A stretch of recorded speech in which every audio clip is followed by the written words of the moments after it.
World आवाज आ रही है सभी को?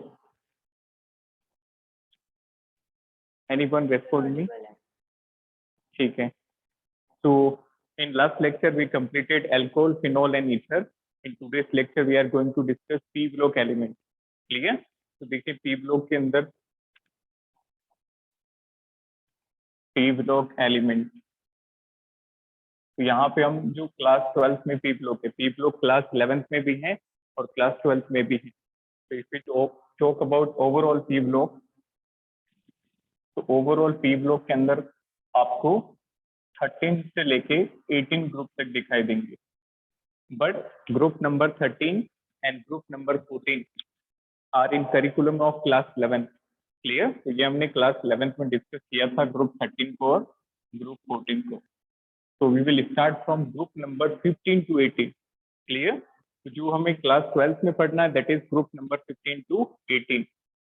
अब ग्रुप 15 से 18 में सबसे पहले हम स्टार्ट करेंगे ग्रुप नंबर 15।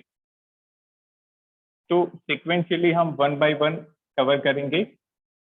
सबसे पहले हम ग्रुप 15 की general properties, physical chemical properties, group 15 के एलिमेंट के कंपाउंड, इसको कंप्लीट करने के बाद हम 1 बाय 1 स्विच करेंगे। क्लियर? तो ग्रुप 15 को बात करें तो ग्रुप 15 को बेटा नाइट्रोजन फैमिली कहते हैं। Group 15 is known as nitrogen family. Can you tell me what is the other name of this group 15? Group 15 को नाइट्रोजन फैमिली के अलावा क्या कहते हैं? This is known as pnicogen. Clear? ये भी आप याद रखें, this is known as pnicogen. इसकी स्पेलिंग ध्यान से देखें, पी साइलेंट है। This is known as pnicogen. तो ग्रुप नंबर 15 को निकोजन भी कहा जाता है, और ये जो निकोजन वर्ड है this is related with the property of nitrogen. It is related with property of nitrogen, that is stiffness. That is stiffness. तो ये जो निकोजन वर्ड है that is taken from the property of nitrogen, that is stiffness. Done? तो ये brief overview था group number 15 का। बात करेंगे इनकी जनरल प्रॉपर्टीज के बारे में। क्लियर? तो ग्रुप 15 को हम नाइट्रोजन फैमिली कहते हैं। These are also known as pnicogen. This pnicogen is taken from the word stiffness, that is property of nitrogen. अब सबसे पहले हम बात करेंगे इनके इलेक्ट्रॉनिक कॉन्फ़िगरेशन के बारे में। Electronic configuration,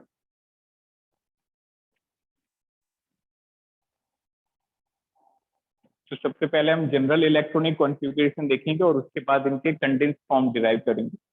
general electronic configuration क्या होगा? This is general electronic configuration. General electronic configuration की बात करें तो ग्रुप 15 का जनरल कॉन्फ़िगरेशन होता है NH2 NP3। Very very important, NH2 NP3। आपको याद होगा पी ब्लॉक का जनरल कॉन्फ़िगरेशन क्या होता है? That is NH2 NP126। Isn't it?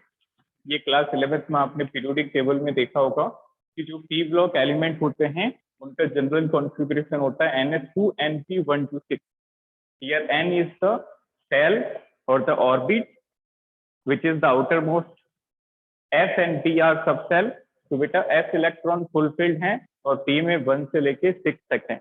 तो ग्रुप 13 में 1 होगा, ग्रुप 14 का P2 होगा, ग्रुप 15 का P3, ग्रुप 16 का P4, ग्रुप 17 का P5 और ग्रुप 18 का P6। देन तो यहाँ पे हमने ग्रुप 15 के बारे में डिस्कस करना है, तो इट इज NH2 NP3।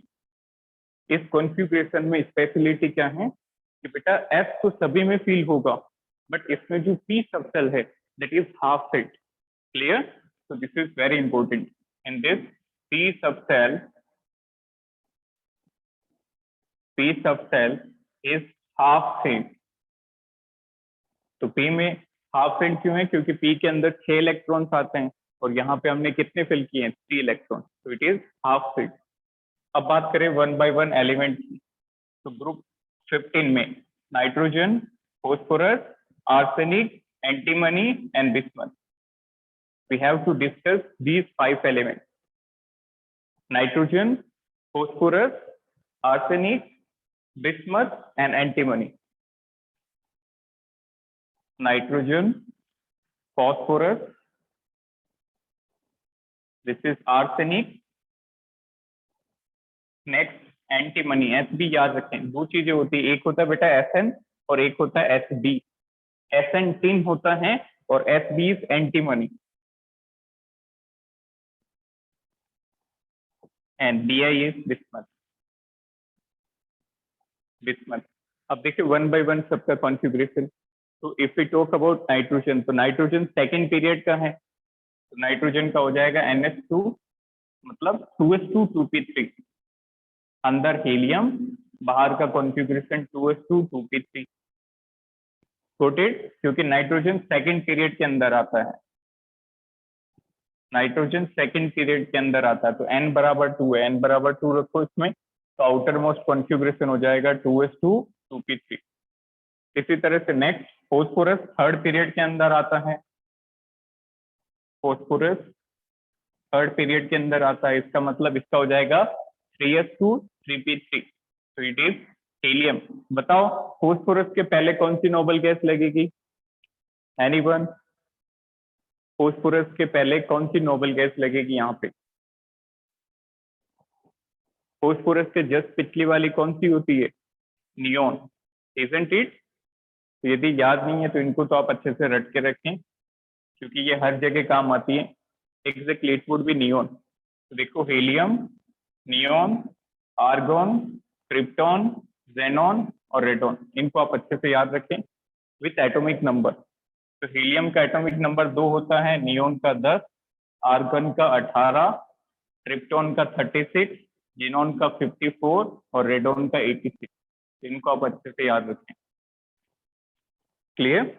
तो देखो फोस्फोरस का एटॉमिक नंबर है बेटा 15, 15 के जस्ट पीछे, 15 के जस्ट पीछे कौन आएगा? नियोन। तो यहाँ पे रख दिया हमने neon.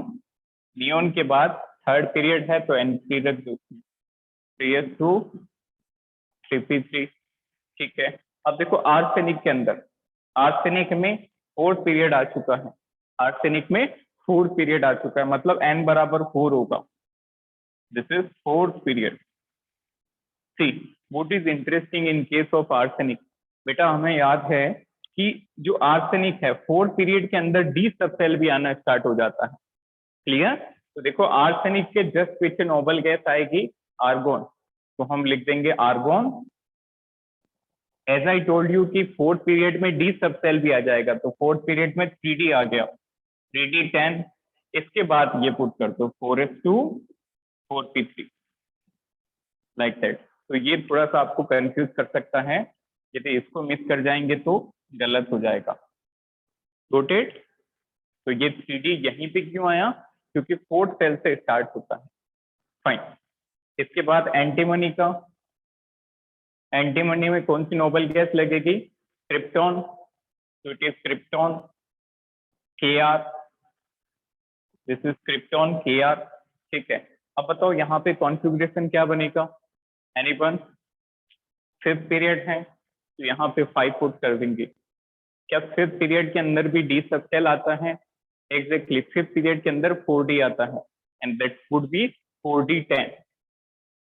5s2 5p3 4D10, very good. तो यहाँ पे 4D10 हो जाएगा, this is 5s2 and this is 5p3।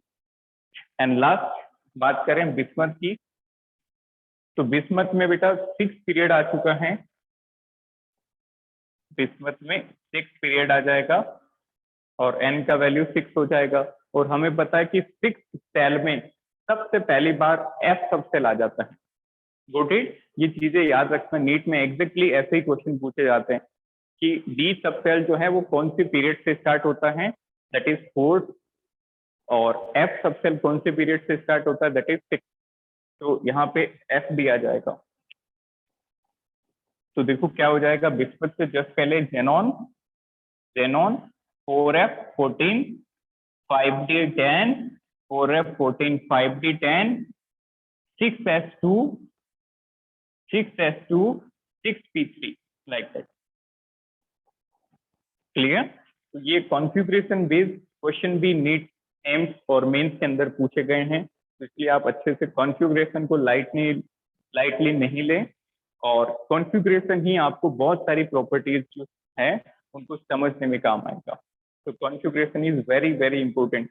तो नाइट्रोजन फॉस्फोरस में तो कोई भी परेशानी नहीं होगी, बट उसके बाद आप थोड़ा सा ध्यान से लिखें कि आर्सेनिक के अंदर 3D आ जाता है, एंटीमनी के अंदर 4D, और नेक्स्ट बिस्मथ के अंदर 5D के साथ साथ 4S भी आ जाता है। क्लियर? इसको नोट करें।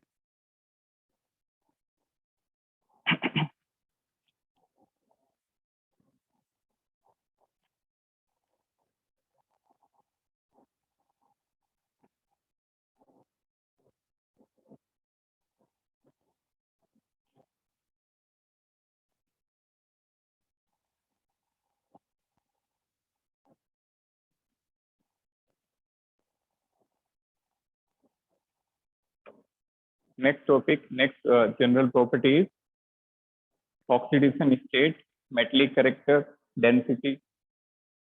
चलिए सेकेंड प्रॉपर्टी की तरफ चलते हैं, that is oxidation state, very important property. I hope ये क्लियर हो गया होगा सभी को। याद रखना है कि आर्सेनिक, एंटीमनी और बिस्मथ, इनमें डी भी आ जाता है और बिस्मथ के अंदर एफ सब सेल भी आ जाता है।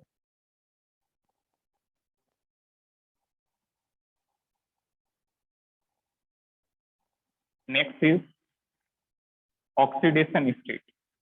Next property is oxidation state की जो डीप ग्रुप 15 के एलिमेंट्स हैं, इनका कॉमन ऑक्सीडेशन स्टेट क्या होगा, इन पे क्या चार्ज होगा, और जो कॉमन ऑक्सीडेशन स्टेट है उनकी स्टेबिलिटी हम कैसे प्रिडिक्ट करेंगे, which will be more stable, which will be less stable. तो देखें, next second property is oxidation state.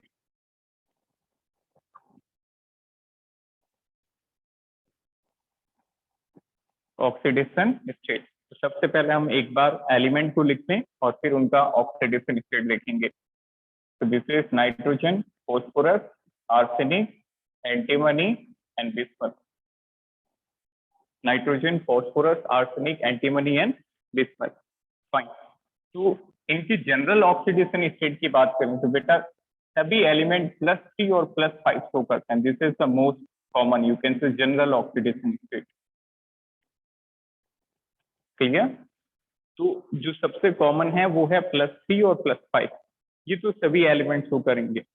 But जो नाइट्रोजन है ये काफी वेराइटी शो करता है, that is right from -3 to +5। Clear? -3 से लेके +5 तक सभी शो करता है। तो it is -3, -2, -1, 0, +1, +2, +3, +4 and this is +5। तो नाइट्रोजन के अंदर आपको इन सभी ऑक्सीडेशन स्टेट वाले कंपाउंड मिलते हैं फ्रॉम -3 टू +5। तो आपको ऐसा क्वेश्चन पूछा जाए कि which element will show the large variety of oxidation state, तो सबसे ज्यादा जो वेराइटीज है, वेरिएशन है, वो आपको नाइट्रोजन में मिलेंगे। नेक्स्ट फॉस्फोरस, आर्सेनिक, एंटीमनी, ये सभी +3 और +5 शो करते हैं। +3, +5, +3 एंड +5। क्लियर? तो +3 और +5 यहाँ पे एक बहुत ही इंपॉर्टेंट टॉपिक आता है, that is inert pair effect. Clear? तो ये भी आपने वर्ड सुना होगा, क्लास 11 के अंदर पीरियोडिक टेबल में भी ये डिस्कस होता है, और टी ब्लॉक जब आपने डिस्कस किया। तो what is inert pair effect? तो इनर्ट पेयर क्या होता है, ध्यान से समझना कि जैसे हम ग्रुप 15 का कॉन्फ़िगरेशन लिखें, तो बेटा इनका कॉन्फ़िगरेशन था NH2NP3, इजंट इट? ग्रुप 15 का कॉन्फ़िगरेशन क्या था? NH2NP3। तो इनके वैलेंस सेल के अंदर वैलेंस सेल के अंदर सबसे बाहर वाले सेल के अंदर 5 electron. How many valence electron? 5 valence electron. तो यदि ये पांचों बॉन्ड बनाए, यदि ये पांचों इलेक्ट्रॉन जो हैं बॉन्ड बनाए, तो कितने बॉन्ड बनेंगे? 5 बॉन्ड। इसका मतलब पांचों यदि काम आएंगे तो उसका ऑक्सीडेशन स्टेट होगा +5। बट होता क्या है कि जो नीचे के एलिमेंट्स हैं वहां पे 4f इलेक्ट्रॉन की पुअर शील्डिंग के कारण, 4f इलेक्ट्रॉन की पुअर शील्डिंग के कारण ये जो s इलेक्ट्रॉन है, these are inert toward bond formation. Clear? तो जो नीचे के एलिमेंट है यहाँ पे 4f की पुअर शील्डिंग होगी, और इस पुअर शील्डिंग के कारण ये जो ns इलेक्ट्रॉन है, s वाले इलेक्ट्रॉन पार्टिसिपेट नहीं करेंगे। और यदि ये पार्टिसिपेट नहीं करेंगे, इसका मतलब सिर्फ p वाले इलेक्ट्रॉन बॉन्ड बनाएंगे, और p वाले इलेक्ट्रॉन कितने हैं? 3। तो ये रीजन है why this show +5 and +3। Got it? So if we talk about stability, so stability of lower oxidation state increases down the group, while the stability of higher oxidation state decreases down the group. Clear? इसको note करें, very very important point. Note number 1, stability of, note 1 क्या कहता है? Stability of lower oxidation state, lower oxidation state, यहाँ पे कौन सा lower? +3 और +5 में लोअर कौन सा? +3। तो the stability of lower oxidation state increases down the group, increases down the group without any exception. Second note लिखें, that is stability of higher oxidation state, that is +5, that is decreases down the group, decreases down the group. Got it? तो ऐसा question आए examination के अंदर कि compare the stability, तो what will be the order? जैसे ये question आए, this is N+3, P+3, AS+3, this is SB+3 and Bi+3. Compare order of stability.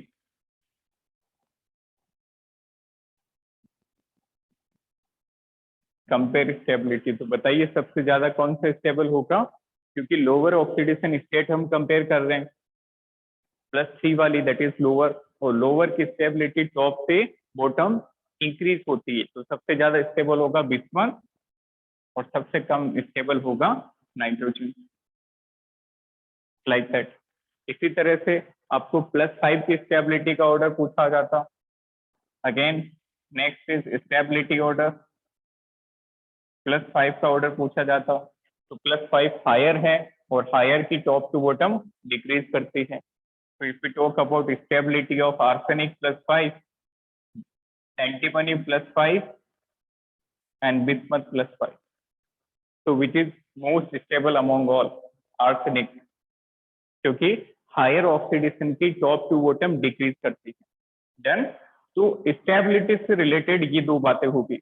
एक और बात कि मान लो एग्जाम में आपको इन तीनों के +3 और +5 का कंपेरिजन आए, mutual comparison, getting my point? तो अभी तक तो हमने जो स्टेबिलिटी रिलेट की है बेटा वो अलग अलग एलिमेंट की है। फॉर एग्जाम्पल आपको पूछा जाए कि आर्सेनिक +3 और +5 इनमें से कौन सा स्टेबल है, तो याद रखना सबसे नीचे वाले का लोअर स्टेबल होता है और बाकी सभी का हाईएस्ट। रोटेट, सबसे नीचे कौन है? बिस्मथ का लोवेस्ट स्टेबल होगा और बाकी सभी का हाईएस्ट। इसका मतलब आर्सेनिक का, एंटीमनी का +5 ज्यादा स्टेबल है और बिस्मथ का +3 ज्यादा stable. This is very important. Clear?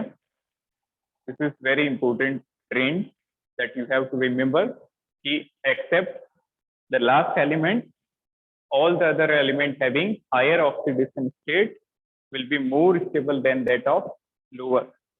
तो बताओ, जैसे आपको पूछा जाए which of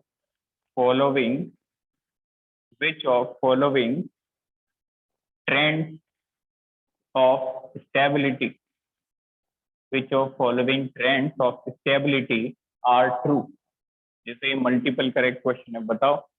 पहला ऑप्शन देखो, एक बार सारे ऑप्शन आप देखेंगे उसके बाद आंसर करेंगे। जैसे this is P+3 is more stable than Fe+3। दूसरा, arsenic plus T is more stable then arsenic plus 5। तीसरा option, this is bismuth plus 5 is less stable than bismuth plus T। Fourth one and last one, that is antimony plus 5 is more stable than antimony plus T। अच्छे से देखो इसको, बताओ कौन सा option सही है। ऐसे ही क्वेश्चन आपको मिलेंगे। Which option is correct, is और आर? इज आर, कुछ भी हो सकता है, एक भी सही हो सकता है और एक से ज्यादा भी। Exactly, third and fourth trend are correct. Clear?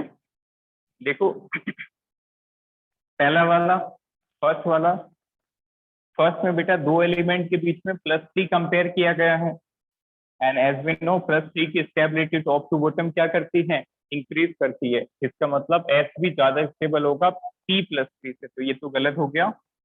Next, arsenic, bismuth और एंटीमनी, ये अभी डिस्कस किया था हमने कि आर्सेनिक का +5 ज्यादा स्टेबल है +3 से, एंटीमनी का भी +5 +3 से ज्यादा स्टेबल है, बट बिस्मथ का उल्टा है, +3 ज्यादा स्टेबल है +5 से। तो this is correct and this is also correct, second is wrong. तो ये तीन ट्रेंड आपको अच्छे से याद रखने हैं स्टेबिलिटी से related.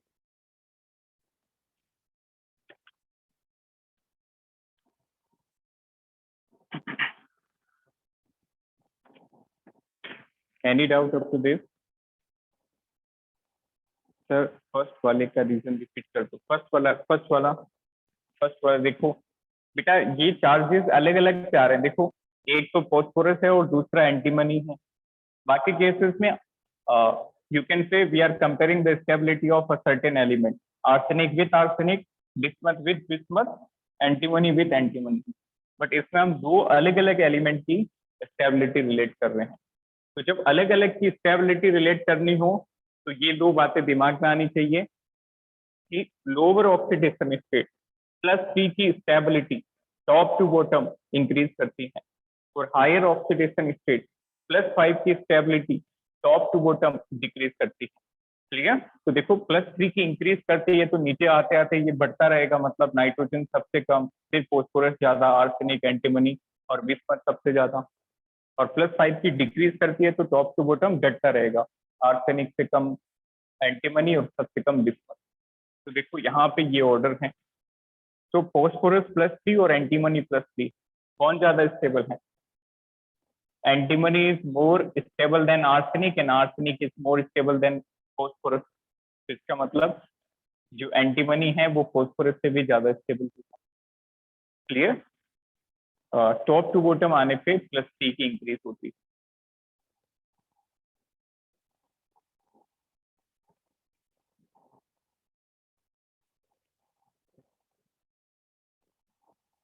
Next topic is metallic character, density and melting point and boiling point. चलिए तो नेक्स्ट तीसरी प्रॉपर्टी स्टार्ट करते हैं, दैट इज मेटेलिक कैरेक्टर। अच्छा, इसका रीजन रह गया बेटा, ये जो हमने कंपेयर किया था ये वाला लास्ट वाला, +3 +5 +3 +5 +3 +5, इसका रीजन होता है बेटा that is related with the inert pair effect. Very very important, आपको एग्जाम्स के अंदर रीजन पूछा जा सकता है कि क्यों बिस्मथ +3 जो है वो +5 से ज्यादा स्टेबल होता है। क्योंकि बिस्मथ में इनर्टनेस हो जाती है एस इलेक्ट्रॉन की, सिर्फ P पार्टिसिपेट करते हैं, और P पार्टिसिपेट करेंगे तो +3 स्टेबल होगा। तो this was related by inert pair effect. इसको आप जरूर नोट करें।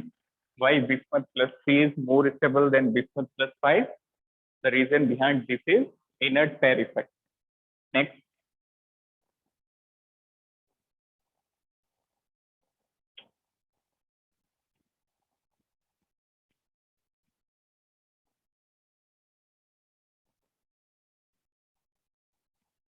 Next property number 3 is metallic character.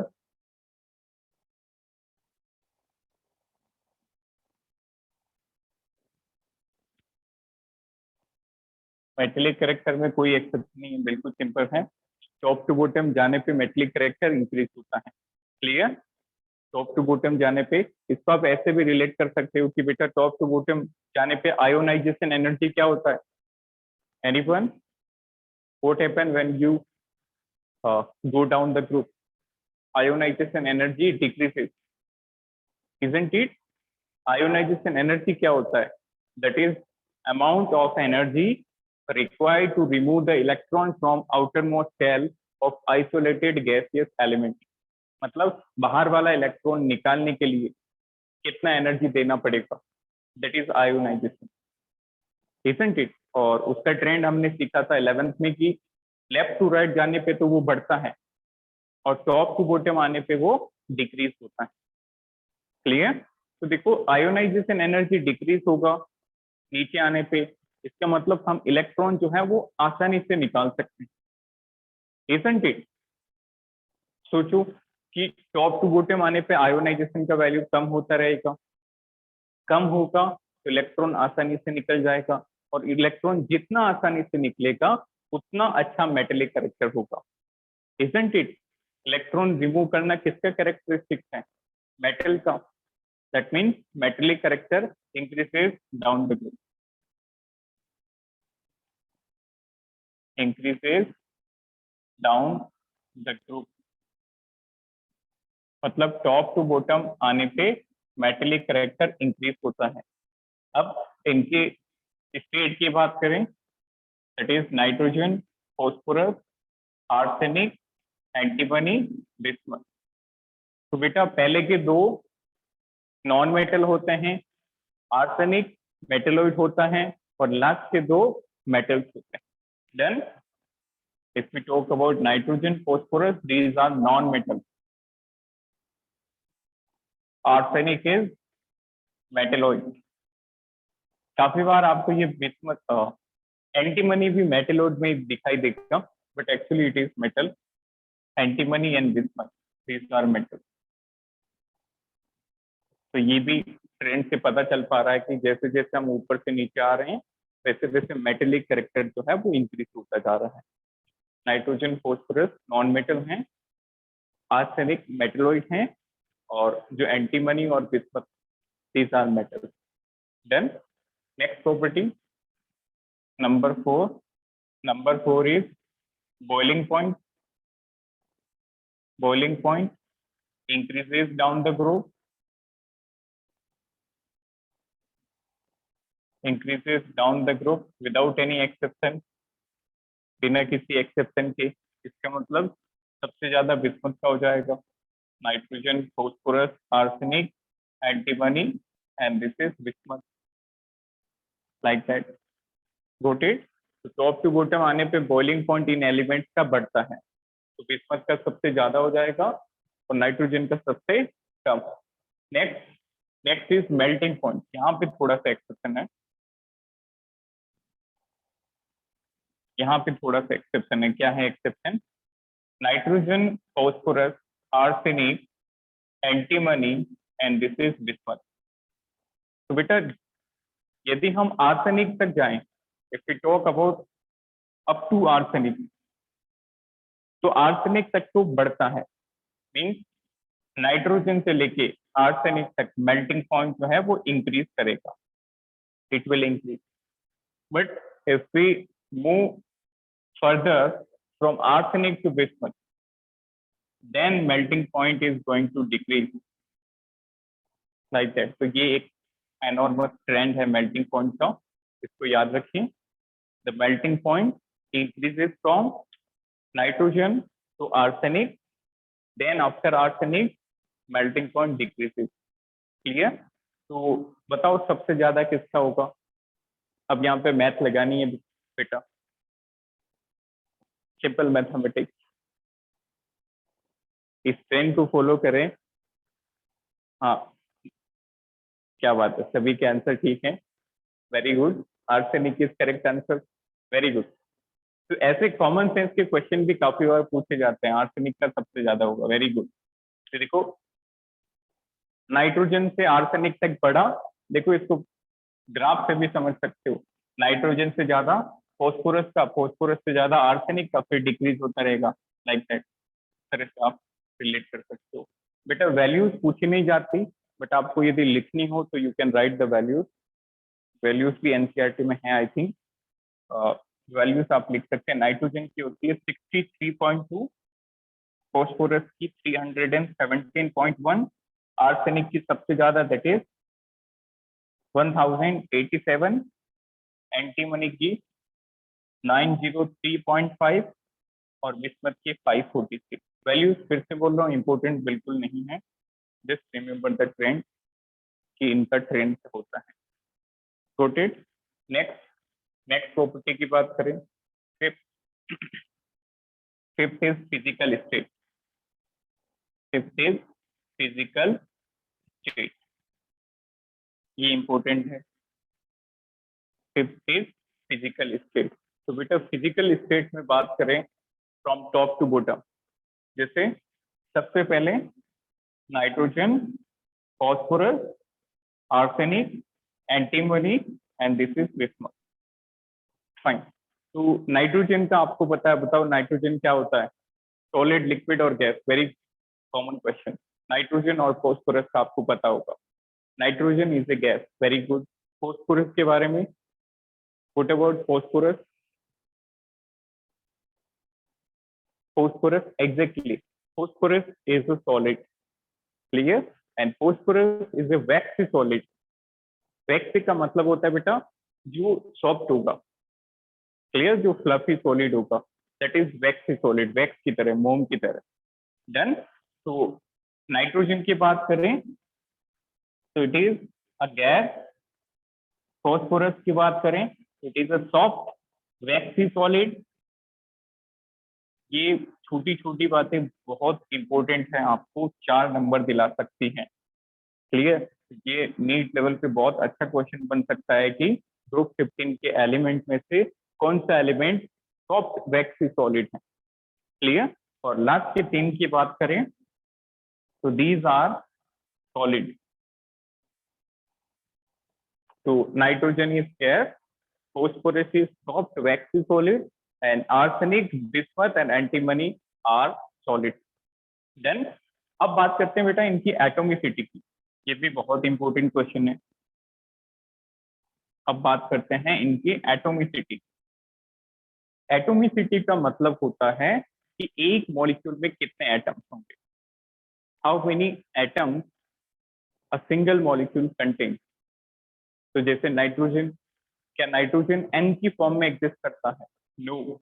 Nitrogen कैसे एग्जिस्ट करता है? N2 की फॉर्म में। इसका मतलब नाइट्रोजन के मॉलिक्यूल में कितने एटम हैं? 2। तो nitrogen is a di atomic gas, got it? तो नाइट्रोजन की एटोमिसिटी हो गई 2, इसका मतलब नाइट्रोजन का मॉलिक्यूल होगा N2। बताओ फॉस्फोरस की क्या होती है? Anyone? What about the atomicity of phosphorus? Very good. Phosphorus का मॉलिक्यूल P4 की फॉर्म में होता है, it is tetra atomic molecule, clear? तो फॉस्फोरस की हो गई P4, तो इट इज P4। अब देखो फॉस्फोरस के अगले वालों की भी P4 है एक्सेप्ट बिस्मथ, क्लियर? तो क्या ट्रिक बनी? सबसे ऊपर वाला और सबसे नीचे वाला डाई एटोमिक है, और उसके अलावा सारे बीच वाले एलिमेंट वो टेट्रा एटोमिक है। इसका मतलब 4 4 2, तो क्या बन जाएगा? AS4, SB4 और Bi2, लाइक दैट, क्लियर? तो सिंपल सी ट्रिक बना सकते हैं कि नाइट्रोजन और बिस्मथ ये डाई एटोमिक होंगे और बीच वाले टेट्रा एटोमिक, क्लियर? लिखिए इसको।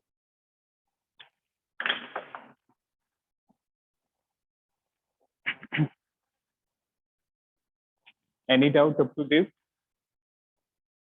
बेटा इस चैप्टर को ऐसे ही मजे से समझते हुए पढ़ना है, ज्यादा से ज्यादा ट्राई करो चीजें आप उसको बहुत जो है सिंप्लीफाई कर सको। Getting my point? तो इनऑर्गेनिक केमिस्ट्री ट्राई ज़्यादा आप कीजिए कि उसको आप कोई ग्राफ में, चार्ट में इस तरह से ट्रिक बना के आप अच्छे से याद रख सकें।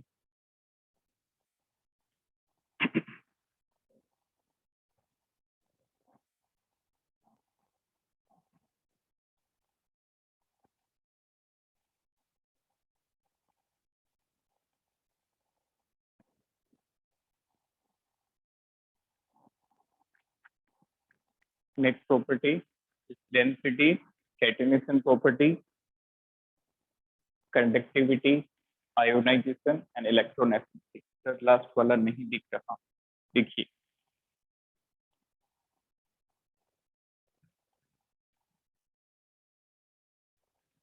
लास्ट वाले का बेटा एटॉमिसिटी 2 है किस्मत का।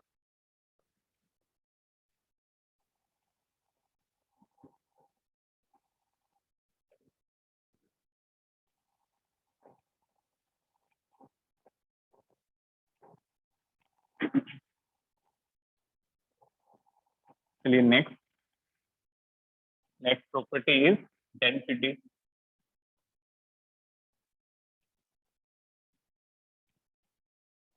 डेंसिटी में कोई भी वेरिएशन नहीं है, density increases down the group, clear, without any exception. ऊपर से नीचे आने पे डेंसिटी की वैल्यू इंक्रीज होगी। नेक्स्ट आई थिंक 6 और 7 property. Next is density, density increases down the group, density increases down the group. तो देखो ऊपर से नीचे आने पे इंक्रीज होगी, तो वैल्यू क्या हो जाएगी, नाइट्रोजन की सबसे कम होगी, फॉस्फोरस, आर्सेनिक, एंटीमनी, बिस्मथ की सबसे ज्यादा होगी। क्लियर। नेक्स्ट करते हैं बात बेटा कंडक्टिविटी की। Next property is conductivity, that is thermal and electrical conductivity. 7th property is thermal and electrical conductivity. इसमें भी कोई भी एक्सेप्शन नहीं है, टॉप टू बॉटम आने पे इंक्रीज होती है। Got it? Density increases from top to bottom. तो जैसे जैसे आप ग्रुप के नीचे आएंगे वैसे वैसे कंडक्टिविटी बढ़ती जाएगी। Right down, this is increases from top to bottom. Top से बॉटम आने पे डेंसिटी बढ़ती है। तो ऑर्डर क्या हो जाएगा, if you talk about order, तो नाइट्रोजन की सबसे कम, फॉस्फोरस, आर्सेनिक, एंटीमनी और बिस्मथ। यहाँ पे ध्यान देने वाली बात क्या है कि बेटा ये तो समझ आया कि डेंसिटी नाइट्रोजन की कम है और बिस्मथ की सबसे ज्यादा है। कंडक्टिविटी, कंडक्टिविटी नाइट्रोजन की सबसे कम है और बिस्मथ की सबसे ज्यादा। तो बेटा इसकी इतनी कम है कि ये नॉन मेटल में काउंट होता है। Nitrogen, phosphorus are non metal. Arsenic की कंडक्टिविटी ठीक ठाक है, ना तो कम ना ज्यादा। इसका मतलब आर्सेनिक जो है वो मेटेलोइड होगा, वो मेटेलोइड होगा। और बिस्मथ और एंटीमनी की ज्यादा है इसलिए ये मेटल हो जाएंगे। क्लियर। कंडक्टिविटी की टर्म में बात करें तो नाइट्रोजन और फॉस्फोरस जो है these are the insulator, these are the insulator. Clear. और जिसकी कंडक्टिविटी इंटरमीडिएट होती है क्या कहते हैं उसको, anyone, what we call the substance whose conductivity is intermediate to that of insulators and conductors? Exactly, this is semiconductor. Arsenic is a very well-known semiconductor, and bismuth and antimony are conductor, good conductor or simply conductor. Clear? तो इनकी conductivity की values से हम ये derive कर सकते हैं कि नाइट्रोजन, फॉस्फोरस नॉन मेटल है और ये इंसुलेटर होंगे, आर्सेनिक मेटेलोइड है और सेमीकंडक्टर होगा, और बिस्मथ और एंटीमनी जो है वो गुड कंडक्टर होंगे as they are metal. Any doubt up to this? Next आगे की जो प्रॉपर्टीज है बेटा, ये बहुत सिंपल है, और जो नॉर्मल ट्रेंड हमने सीखे हैं पीरियोडिक टेबल में, बस उन्हीं को फॉलो करें। तो next property 8, 9, 10। 8 property is atomic radii. 9 property is ionization energy.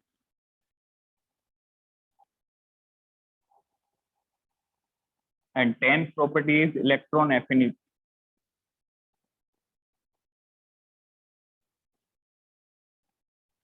तो टॉप टू बॉटम क्या होता है, रेडियस इंक्रीज और डिक्रीज। टॉप टू बॉटम क्या होता है, नया सेल आता है और नया सेल आने के कारण न्यूक्लियस से दूरी बढ़ जाती है और साइज जो है वो इंक्रीज हो जाती है। Isn't it? जैसे नाइट्रोजन के अंदर दूसरा सेल होगा आउटर मोस्ट, ये पहला, ये दूसरा, इसी तरह से फोस्फोरस तक आते आते 3 हो जाएंगे, like that.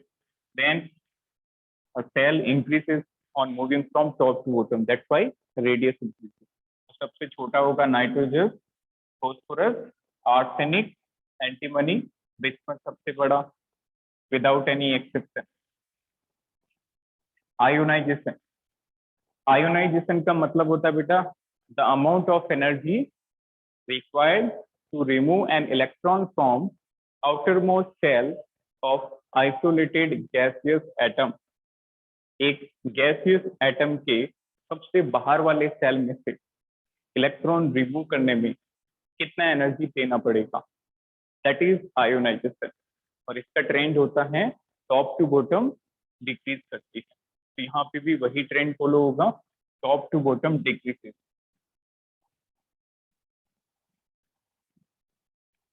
Nitrogen, phosphorus, arsenic, antimony and bismuth. तो सबसे ज्यादा होगी नाइट्रोजन की और सबसे कम होगी बिस्मथ की। Got it? Next trend is electron affinity. Electron affinity means tendency to attract the electron. Affinity का मतलब क्या होता है? That is attraction or love toward electron. Clear? तो सबसे ज्यादा affinity होती है बेटा जो ऊपर के ग्रुप होते हैं, और जैसे जैसे नीचे की तरफ आएंगे तो इलेक्ट्रॉन की एफिनिटी डिक्रीज होती है। बट यहाँ पे एक जगह एक्सेप्शन आपको मिलेगा, ध्यान से देखिए, nitrogen, phosphorus, arsenic, antimony and this is bismuth. देखो एक्सेप्शन क्या है यहाँ पे, फॉस्फोरस और नाइट्रोजन। फॉस्फोरस को एक स्विच करा दो लाइक दैट, और बाकी top to bottom decrease, that is correct. Clear? तो टॉप टू बॉटम डिक्रीज होती है, that is normal order, but what is the abnormality here, this phosphorus is having more affinity than nitrogen. Clear? तो देखो क्या हो जाएगा order, phosphorus सबसे ज्यादा, फिर नाइट्रोजन, आर्सेनिक, एंटीमनी। इसका रीजन आपको पता होगा कि ये जो नाइट्रोजन होता है इसका साइज छोटा होता है, तो साइज छोटा होने के कारण जो इलेक्ट्रॉन ऑलरेडी प्रेजेंट है उनमें रिपल्सन होता है, तो जो आने वाला इलेक्ट्रॉन है उसको वो रिपेल करेंगे। गोटेड? इसका रीजन जरूर लिखें, because of small size of nitrogen, because of small size of nitrogen. आपको याद होगा कि यही रीजन रेस्पॉन्सिबल होता है क्लोरीन की इलेक्ट्रॉन एफिनिटी क्लोरीन से ज्यादा हो जाती है। Isn't it? ये आपने एक्सेप्शन अच्छे से याद किया होगा 11th क्लास के लिए कि why fluorine is more electron affinitive than fluorine. तो फ्लोरीन की साइज छोटी है तो रिपल्सन ज्यादा है, तो जिसके कारण आने वाले इलेक्ट्रॉन को वो रिपेल करेंगे।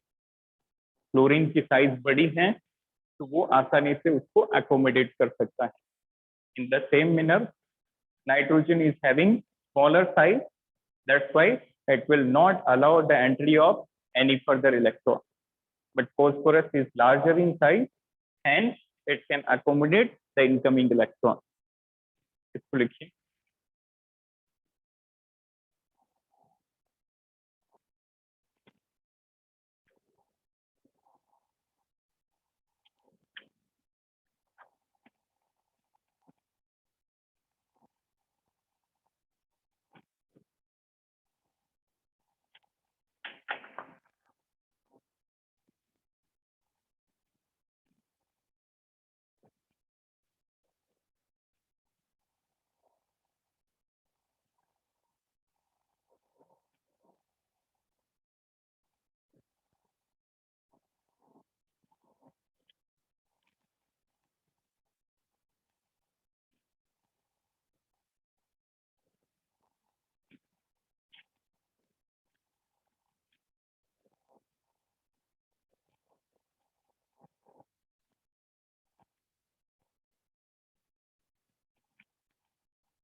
Next topic is last property, इसके बाद केमिकल प्रॉपर्टीज की तरफ स्विच करेंगे।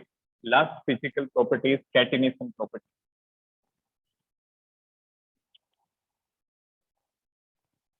So can you tell me what is meaning of catenation? ये हमने ऑर्गेनिक में भी डिस्कस किया था ये word. Anyone? Next last property is catenation. Catenation means self linking property कि दो एटम्स जो हैं वो आपस में इस तरह से लिंक बना के एक लॉन्ग नेटवर्क क्रिएट कर सकते हैं। क्लियर? तो जैसे कार्बन के अंदर हमने देखा two elements, two atoms of carbon will combine with each other, then second will combine with third one, third will combine with fourth one and will create a long network. Clear? तो इसी property को कहते हैं catenation property. तो इसके लिए कौन कौन से फैक्टर रेस्पॉन्सिबल हैं? Isn't it? क्या सारे एलिमेंट कार्बन की तरह सेल्फ लिंकेज बना सकते हैं? कौन कौन बना सकता है? क्लियर? तो बहुत सारे क्वेश्चन दिमाग में आते हैं। तो याद रखना बेटा, कैटेनेशन प्रॉपर्टी सेल्फ लिंक कौन बनाएगा? जिसकी साइज छोटी होगी, जो अच्छे से ओवरलैप होंगे और स्ट्रॉन्ग बॉन्ड का फॉर्मेशन करेंगे। क्लियर? कैटेनेशन की कौन सी दो शर्तें होगी? साइज एटम की छोटी होनी चाहिए और आपस में जो बॉन्ड बनाते हैं सेल्फ लिंकेज वाला वो स्ट्रॉन्ग होना चाहिए, तभी कैटेनेशन प्रॉपर्टी शो करेंगे। अदरवाइज यदि बॉन्ड स्ट्रॉन्ग हुए तो वो तो बिल्कुल टूट जाएंगे, तो फिर वो आगे के कैसे एग्जिस्ट करेंगे? ओके, तो कैटेनेशन होती है self linking property, self linking property और self linkage property. Self linkage property की कंडीशन बहुत इंपॉर्टेंट है। क्या कंडीशन हो जाएगी? Atom should be small, atom should be small, छोटा एटम होगा। तो आपको याद होगा वीबीटी क्या बताती है, वैलेंस बॉन्ड थ्योरी। यदि एटम छोटा है तो ऑर्बिटल पास में आके अच्छे से ओवरलैप करेंगी और अच्छे से ओवरलैपिंग होगी तो बॉन्ड स्ट्रॉन्ग बनेगा। सेकेंड, ये जो बॉन्ड बनता है जैसे एम के बीच में दो एटम एम है, ये जो बॉन्ड बनेगा इट शुड बी स्ट्रॉन्ग, तभी वो कैटेनेशन शो करेगा, अदरवाइज नहीं करेगा। The atom should be small and this bond should be strong. Fine. अब देखो इस ग्रुप 15 की बात हम कर रहे हैं, तो ग्रुप 15 के अंदर याद रखना बेटा, नाइट्रोजन, फॉस्फोरस और आर्सेनिक सिर्फ यही शो करते हैं, सिर्फ यही शो करते हैं। एंटीमनी और बिस्मथ शो नहीं करते। They can show catenation, show catenation property and they do not show catenation. तो बताओ एग्जाम में यदि क्वेश्चन आ जाए कि बिस्मथ और एंटीमनी कैटेनेशन शो नहीं करते, तो कॉमन सेंस से बताओ रीजन क्या होगा? What will be the reason why bismuth and very good, इनकी साइज बड़ी होती है। कोटेड कॉमन सेंस से बता सकते हैं कि साइज छोटी होनी चाहिए थी बट इनकी साइज बड़ी है, तो दोनों रीजन हम यहाँ पे जस्टिफाई कर सकते हैं कि साइज बड़ी है तो बॉन्ड वीक बनेगा। क्लियर? तो small size, large size and weak bond formation. Done? तो ये बात हो गई बेटा इनकी जनरल फिजिकल प्रॉपर्टीज की। क्लियर? यहाँ पे हमने बहुत सारे वेरिएशन सीखे और अच्छे से उनको पढ़िए, कहीं से भी क्वेश्चन बन सकता है, whether it is metallic character, conductivity, density, melting, boiling point, electronic configuration, oxidation state, electronegativity, electron affinity, catenation property, तो किसी भी ट्रेंड से क्वेश्चन पूछा जा सकता है और हम एक एक ट्रेंड को अच्छे से रीजन के साथ पढ़ रहे हैं और रीजन समझने का यही रीजन है कि रीजन ही पूछा जाता है। Got it?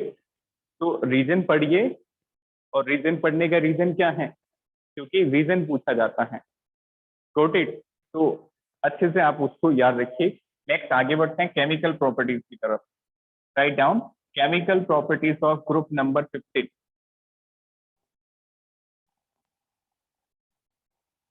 केमिकल प्रॉपर्टीज, तो सबसे पहले बात करते हैं बेटा रिएक्टिविटी की। सबसे पहले बात करेंगे रिएक्टिविटी। रिएक्टिविटी का मतलब कि सबसे ज्यादा कौन रिएक्टिव होता है। Got it. तो टॉप टू बॉटम जाने पे रिएक्टिविटी इंक्रीज होती है। एक एक्सेप्शन है कि नाइट्रोजन, उसकी रिएक्टिविटी जो है सबसे कम होगी। Got it. Top to bottom reactivity decrease करती है और नाइट्रोजन की सबसे कम होगी, ये एक एक्सेप्शन है। जैसे टॉप टू बॉटम देखो, nitrogen, phosphorus, arsenic, antimony and bismuth. What I told कि टॉप टू बॉटम जाने पे डिक्रीज करती है। तो बताओ सबसे कम किसकी होनी चाहिए यदि डिक्रीज करती है तो? सबसे कम यदि हम एक्सपेक्टेशन से देखें, which is the expected least reactive element in group 15, it would be bismuth. Clear? So this is the exception, but nitrogen is an exception. It is the least reactive. Got it? तो इसका reason बहुत बार exam में पूछा गया है, ये आपके board के लिए भी बहुत इंपॉर्टेंट है और साथ ही साथ नीट जेईई में भी ये इंपॉर्टेंट है। तो देखो होता क्या है, रिएक्टिविटी की जनरल ट्रेंड बात करें तो it decreases down the proof, decreases down the proof. Reactivity top to bottom आने पे डिक्रीज करती है। इसका मतलब सबसे कम बिस्मथ की होनी चाहिए, बट नाइट्रोजन की सबसे कम होती है, लाइक दैट। और फिर bismuth, antimony, phosphorus, like that, सबसे कम, लाइक दैट। फॉस्फोरस सबसे ज्यादा और नाइट्रोजन की सबसे कम हो जाएगी। इसका रीजन क्या है, वेरी इंपॉर्टेंट, इसको नोट डाल के लिखें। Why nitrogen is the least reactive? Nitrogen is least reactive, least reactive, सबसे कम रिएक्टिव है। और जो सबसे कम रिएक्टिव होते हैं, what we call them, they are the inert. Why nitrogen is inert? Because of strong triple bond present between two nitrogen. Very important reason. Clear? तो हमेशा याद रखना नाइट्रोजन की रिएक्टिविटी बहुत कम क्यों होती है, क्योंकि नाइट्रोजन के अंदर ट्रिपल बॉन्ड प्रेजेंट होता है और वो ट्रिपल बॉन्ड बहुत बहुत स्ट्रॉन्ग होता है। क्लियर? तो least reactivity of nitrogen can be justified by the strong triple bond, by strong triple bond present between nitrogen atom, present between nitrogen atom। इस ट्रिपल बॉन्ड के कारण, स्ट्रॉन्ग ट्रिपल बॉन्ड है तो bond energy क्या होगी, बहुत ज्यादा। इसके कारण इसकी बॉन्ड एनर्जी बहुत ज्यादा होती है, बॉन्ड एनर्जी हाई होती है। That's why this is least reactive. Clear? Note करिए।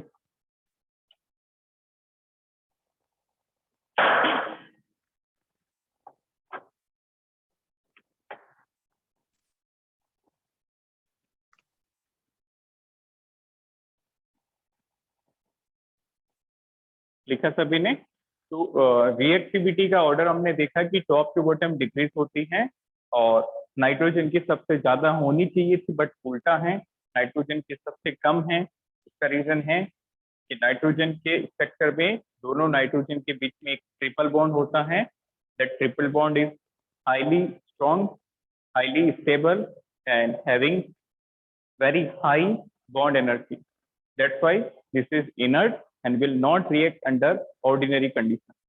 जैसे रूम टेम्परेचर पे ये रिएक्शन शो नहीं करेगा। तो ज्यादातर आप देखोगे कि नाइट्रोजन की रिएक्शन जहां भी होगी तो या तो टेम्परेचर हाई होगा, हाई प्रेशर होगा, कैटलिस्ट होगा, तो काफी रिगरस कंडीशन होगी। गुड। तो क्वेश्चन ऐसा भी पूछा जा सकता कि why nitrogen is react under rigorous condition, that is high temperature, high pressure, catalyst. So the reason behind this is also related with its low reactivity. Clear? तो यहाँ से हम नेक्स्ट क्लास में डिस्कस करेंगे। Any doubt in today's lecture? Any doubt? चलिए, thank you, have a nice.